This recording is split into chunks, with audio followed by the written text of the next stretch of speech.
Tukaram मुंढेंची team भेंडी बाजारात घुसली. घाणेरडं kitchen, कीटकांची भुणभुण. मुंबईतील 3 नामांकित हॉटेलांचे परवाने निलंबित.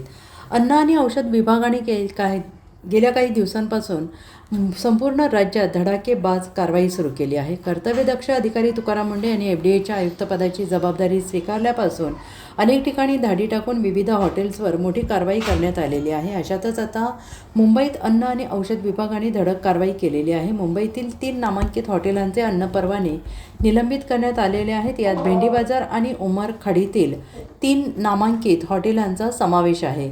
समोर आलेल्या माहितीनुसार शालिमार हॉस्पिटॅलिटी, नूर मोहम्मदी हॉटेल आणि रेहमानिया रेस्टॉरंटचे परवाने निलंबित करण्यात आलेले आहेत आणि या हॉटेलची स्वच्छता, अन्नसुरक्षा आणि परवाना नियमांचे उल्लंघन केल्याचे समोर आलेलं आहे आणि ही कारवाई करण्यात आलेली आहे. या हॉटेलच्या स्वयंपाकघरात अस्वच्छता, कीटकांचा वावर आढळून आला आहे. तसेच पिण्याच्या पाण्याबाबतचे नियम या हॉटेल्सनी पाळलेले नाहीत आणि ही गोष्ट समोर आल्यानंतर ही कारवाई करण्यात आलेली आहे.